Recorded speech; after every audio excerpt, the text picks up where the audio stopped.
আজকে আমি তোমাদের সঙ্গে শেয়ার করছি একদমই নতুন ধরনের ফোলা ফোলা মটর নানের রেসিপি। এই মটর নানগুলো একবার বানিয়ে খেলে রোজ রোজ বানিয়ে খেতে ইচ্ছা করবে, আর যেমন দেখতে সুন্দর হবে সেই রকম সুস্বাদু খেতে। ইস্ট ও দই ছাড়াই খুবই সহজে এইরকম ফুলকো নান বাড়িতেই বানিয়ে নিতে পারবে। মটর নান তৈরি করার জন্য লাগবে মটরশুঁটি। আমি এখানে 500 গ্রাম মতো একদম ফ্রেশ দেখে মটরশুঁটি নিয়েছি। ভালো করে এখন পরিষ্কার করে নিতে হবে, মানে মটর দানাগুলোকে বের করে নিতে হবে। হাতে যদি সময় না থাকে তোমরা ফ্রোজেন মটর দিয়েও মটর নানগুলো তৈরি করতে পারবে। মটর দানা ছাড়াতে কষ্ট হলেও মটর দানা দিয়ে সমস্ত কিছু খেতেই ভালো লাগে। এখন আমি সেদ্ধ করার জন্য চুলোর উপর রেখে দিলাম। মটর দানা সেদ্ধ হতে থাক, আমরা ততক্ষণে আটাটা মেখে নিচ্ছি। একটা বড় বাটির মধ্যে একটা নির্দিষ্ট ছোট বাটির মাপ করে 1 বাটি আটা আর 1 বাটি ময়দা নিয়েছি। তোমরা শুধু আটা বা শুধু ময়দা দিয়ে আজকের এই মটর নানগুলো তৈরি করতে পারবে। এবার আমি অল্প একটু নুন, 1 চামচ চিনি আর 1 চামচ ঘি অ্যাড করে দিলাম। সমস্ত উপকরণ একসঙ্গে মিশিয়ে নিয়ে ভালো করে ময়ানটা দিয়ে নিতে হবে। 1 মিনিট সময় ধরে আমি ময়ানটা দিয়ে নিয়েছি।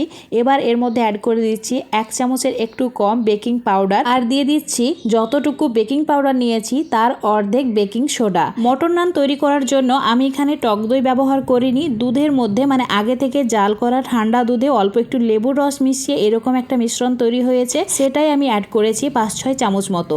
তারপর হাত দিয়ে খুব ভালো করে মিশিয়ে নিয়েছি আর অল্প অল্প নর্মাল জল দিয়ে এরকম একটা নরম ডো বানিয়ে নিয়েছি।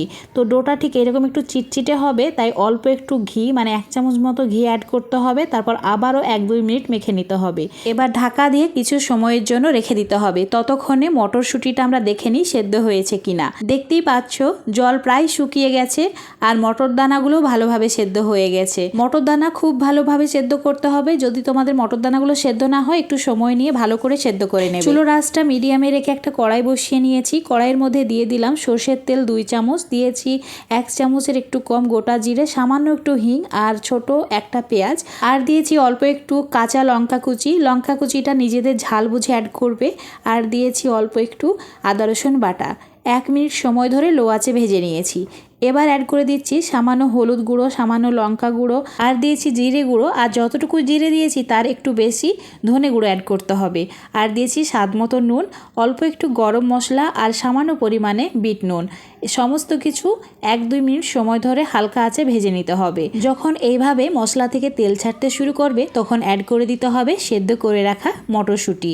মটরশুঁটিগুলো এবার আমি খুন্তি দিয়ে এইভাবে ম্যাশ করে নেব। খুন্তি বা যে কোনো ম্যাশার দিয়ে তোমরা ম্যাশ করতে পারো।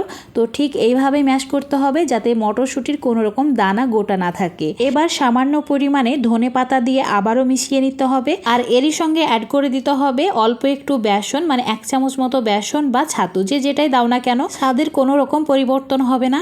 আর এটা যদি না অ্যাড করো, যখন আমরা পুরটা দিয়ে নানগুলোকে বেলবো তখন কিন্তু ফেটে যেতে পারে। তো অবশ্যই তোমরা অ্যাড করবে।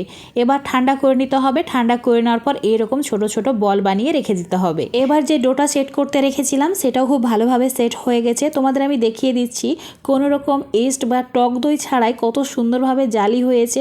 আর এই রকমই একটা ডো বানিয়ে নিতে হবে। এবার এই ডোটা 1 মিনিট সময় ধরে আবারও মথে নিয়েছি। ঠিক এই রকম নরম একটা ডো রেডি হয়ে গেছে। এবার এই ডো থেকে একটু বড় সাইজ করে লেচিগুলো কেটে নিতে হবে। রুটির যেভাবে লেচি কাটি ঠিক সেই রকম সাইজ করে লেচিগুলো কেটে নিয়েছি। তারপর হাত দিয়ে গোল করে নিয়ে শুকনো আটা ময়দা মাখিয়ে নিয়ে ঠিক এই রকম চ্যাপটা করে নিতে হবে। তো চ্যাপটা করে নেওয়ার পর যে আমরা বলগুলো বানিয়ে রেখেছিলাম মটরশুঁটি, সেটা ভরে দিতে হবে এইভাবে, আর ভালো করে মুখটা বন্ধ করে দিতে হবে। তারপর এইভাবে চ্যাপটা করে নিয়ে অল্প একটু শুকনো আটা মাখিয়ে বেলে নিতে হবে। আমি লম্বা করে বেলে নিচ্ছি, তোমরা চাইলে গোল করে বেলে নিতে পারবে। নানটা বেলে নেওয়া হয়ে গেছে। এবার অল্প একটু জল ব্রাশ করে নিচ্ছি। জলটা ব্রাশ করে নেওয়া হয়ে গেলে এটা আমরা সেঁকে নেব। সেঁকে নেওয়ার জন্য চুলোর ওপর একটা তাওয়া খুব ভালোভাবে গরম করে নিতে হবে আর চুলোর আঁচটা মিডিয়ামে রেখে দিতে হবে। তারপর এই নানের উপরে অল্প একটু ধনে পাতা এভাবে লাগিয়ে নিচ্ছি আর আঙুল দিয়ে এভাবে ছোট ছোট গর্ত করে দিচ্ছি যাতে নানটা খুব বেশি ফুলে না ওঠে। আর তোমরা যে ফোলা নান খেতে পছন্দ করো তাহলে এইভাবে গর্তটা করবে না। এবার নান যখন ফুলতে শুরু করবে তাওয়াটাকে উল্টে দিতে হবে আর চুলোর আঁচ বাড়িয়ে দিতে হবে। 10 থেকে 20 সেকেন্ড ওয়েট করব, এভাবে নাড়াতে থাকতে হবে। ব্যাস রেডি হয়ে যাবে ফুলকো ফুলকো মটর নান।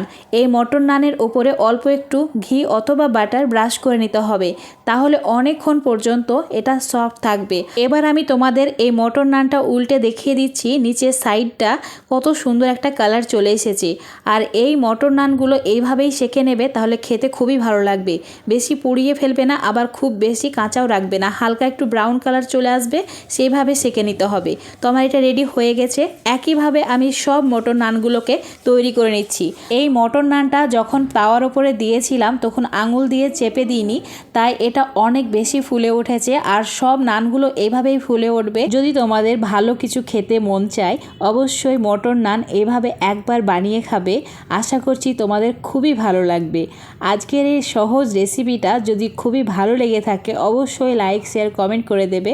আর ফেসবুক থেকে দেখলে পেজটাকে ফলো করে নেবে, ইউটিউব থেকে দেখলে চ্যানেলটাকে সাবস্ক্রাইব করে রাখবে। আমি তোমাদের ভেঙে দেখিয়ে দিচ্ছি ভেতরটা কত সুন্দর হয়েছে। আর মটরশুঁটির পুর অবশ্যই এইভাবে কম মশলায় তৈরি করবে, খেতে খুবই ভালো হয়। তো অবশ্যই একবার হলেও ট্রাই করে দেখবে।